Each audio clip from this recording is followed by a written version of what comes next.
हम भी हैं जोश में, बातें कर होश में। तो दोस्तों कल लखनऊ क्रिकेट स्टेडियम पर गर्मी कुछ ज्यादा ही बढ़ गई थी। हालांकि वो गर्मी मौसम या खेल के चलते नहीं, प्लेयर्स के तेवर की देन थी। क्योंकि मैच तो बहुत सिंपल हुआ। हद से ज्यादा स्लो पिच पर बैंगलोर ने टॉस जीतकर बैटिंग करते हुए कोहली और डुप्लेसिस के साथ 126 रन बनाए, जिसके जवाब में लखनऊ की बैटिंग बैंगलोर के सामने सर झुकाकर खड़ी हो गई और रही सही कसर रन आउट करवा कर पूरी कर दी। सिवाय कृष्णप्पा गौतम के किसी ने 19 से ज्यादा रन नहीं बनाए और जब गौतम ने 23 रन 176 के स्ट्राइक रेट से बनाए तो रन आउट हो गए। इस तरह कल का मैच राहुल की चोट के बाद लखनऊ के लिए आंखें खोलने वाला रहा, क्योंकि अगर वो होते तो शायद एक एंड पर खड़े रहते, जबकि उनके बिना स्टोइनिस, मेयर्स, पूरन और हुड्डा जैसे स्ट्रोक प्लेयर्स के होते हुए भी लखनऊ कल खोखली नजर आ रही थी। वैसे कल बैंगलोर की तरफ से बॉलिंग भी बहुत तगड़ी हुई है। एक मोहम्मद सिराज को छोड़कर बैंगलोर ने कल जो 6 बॉलर इस्तेमाल किए, किसी का भी इकोनॉमी रेट 5.2 से ज्यादा नहीं था। सीधे सीधे कहें तो कल बैंगलोर ने हसरंगा, कर्ण शर्मा और हेजलवुड के दम पर अपनी कमजोर कड़ी को ताकत बना लिया था। मगर अफसोस कि इस शानदार परफॉर्मेंस के बावजूद भी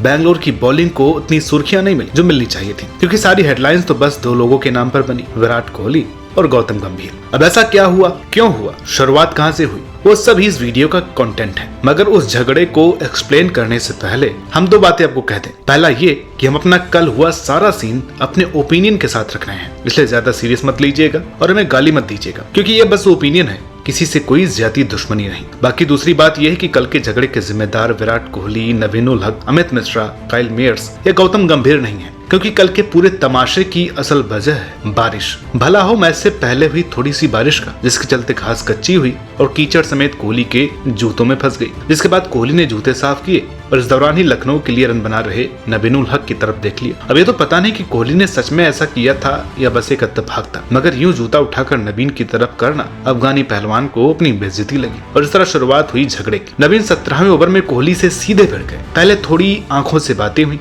और फिर जुबानी जंग शुरू हुई, जो इतनी बढ़ गई कि प्लेयर्स समेत अंपायर्स को बीच में आना पड़ा। यहीं पर अमित मिश्रा भी कोहली को कुछ बोलते हुए नजर आए। इस तरह ये जंग कोहली बनाम नवीन से कोहली बनाम मिश्रा और नवीन हो गई। हालांकि मैच के बीच में ज्यादा बात नहीं बढ़ी। नवीन का इन सब के बाद कॉन्ट्रैक्शन टूटा और वो आउट होकर पेविलियन चले गए और लखनऊ मैच हार गई। इधर टीवी पर कोहली के पूरे मैच में अग्रेसिव रहने वाले फुटेज चल रहे थे, जिसे देखकर साफ समझ में आ रहा था कि कोहली ने लखनऊ और गौतम गंभीर से चिन्नास्वामी में मिली हार के बाद लखनऊ कैंप से जाहिर की एग्रेशन का बदला लिया है। मगर किसी को उम्मीद भी नहीं थी कि असली तमाशा तो मैच के बाद होना है, वो भी तब जब स्पोर्ट्समैनशिप के जेस्टर के साथ बैंगलोर के प्लेयर्स लखनऊ से हाथ मिला रहे होंगे। दरअसल हुआ ये कि मैच खत्म होने के बाद दोनों टीमें जब हाथ मिलाती है, उस वक्त नवीन ने कोहली से कुछ कहा और अंदर की माने तो नवीन ने सही ढंग से हाथ भी नहीं मिलाया, जिसके बाद कैमरे में कोहली नवीन का हाथ झटकने वाला लम्हा कैद हुआ। प्लेयर्स ने बीच बचाव कराया और इसके बाद कैमरा जब अगली बार कोहली पर गया तो काइल मेयर्स से कुछ बात कर रहे थे। अब उन्हें मेयर्स समझा रहे थे या कोहली कुछ बता रहे थे, पता नहीं। मगर कोहली बनाम नवीन और मिश्रा वाले किस्से में अब कैरिबियाई ऑलराउंडर काइल मेयर्स का भी नाम जुड़ गया था। लेकिन तभी एंट्री हुई उस प्लेयर की जिसने इस पूरे पंगे की स्पॉटलाइट अकेले अपनी तरफ घुमा ली, यानी लखनऊ के कोच गौतम गंभीर की। गंभीर मेयर्स और कोहली के बीच चल रही बातचीत के दौरान मेयर्स का हाथ पकड़ करके ऐसे ले गए जैसे बचपन में अपने दोस्त को ये बोलकर ले जाते थे कि उससे मेरा झगड़ा है तो इससे बात मत कर। अब ये बात तो स्कूल तक ठीक थी, लेकिन निकाना जैसे बड़े स्टेडियम में कई करोड़ लोगों के सामने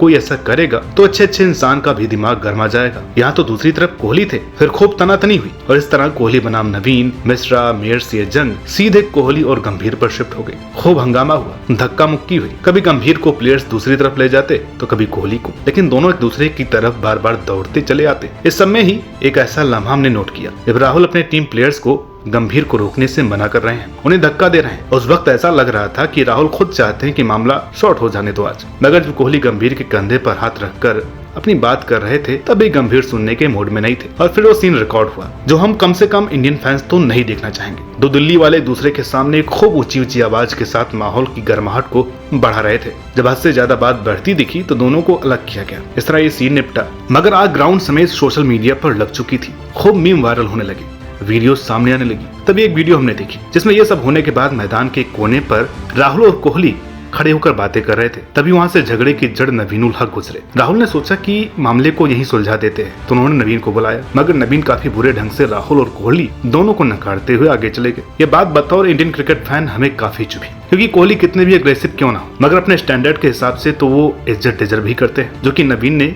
उन्हें तीनों मौकों पर नहीं दी। अब यही वो बात है जिसे सेंटर में रखकर थोड़ा सा ज्ञान बांटते हुए हम इस वीडियो को एंड करेंगे। दोस्तों, बात यह है कि कोहली और गंभीर के इस जग जाहिर झगड़े और लिमिट से ज्यादा अग्रेशन से नई जनरेशन पर तो असर पड़ेगा ही, साथ ही वर्ल्ड क्रिकेट में भी हमारे दबदबे को मैदान में चुनौती मिलेगी। भले ही कोहली गलत हो, मगर बतौर इंडियन हमें अच्छा लगता है कि उनका अग्रेशन टीम को एनर्जी देता है और अच्छे रिजल्ट आते हैं, और अपोजिशन हमेशा घुटने पर रहती है। मगर कल के इंसिडेंट के बाद अब कई नवीनुल हक खड़े होंगे, क्योंकि जब पुराना टीम मेट ही कोहली की इज्जत नहीं करेगा तो नए और विदेशी लोग कहां से करेंगे। बाकी हम तो ये भी नहीं समझ पा रहे हैं कि अब गंभीर या राहुल नवीन को किस मुंह से समझाएंगे कि ग्राउंड की बात को वहीं छोड़कर आया जाता है। हाथ मिलाते हुए जो नवीन ने किया वो गलत था। दूसरी तरफ कोहली को भी अपना आपा कम से कम गंभीर पर तो नहीं खोना चाहिए। बात हर्ट होने वाली थी, मगर वो इंडियन क्रिकेट की मैच से बड़ी थोड़ी थी। साफ साफ कहें तो गलती दोनों तरफ से हुई है, जिसका सबूत मैच रेफरी ने देते हुए दोनों कोहली और गंभीर पर 100% मैच फीस जबकि नवीन पर 50% का जुर्माना लगाया। वैसे जुर्माने से मामला कितना सुलझेगा ये आप और हम जानते हैं, इसलिए क्रिकेट माइंड मानता है कि अब कोहली और गंभीर के इस मसले को बीसीसीआई को इंटरफेयर करके सुलझाना चाहिए, वरना ऐसे नजारे और देखने को मिलेंगे। बाकी इस विषय पर आपकी क्या राय है कमेंट करके जरूर बताइएगा। मिलता है आपसे अगली वीडियो में, तब तक के लिए नमस्कार।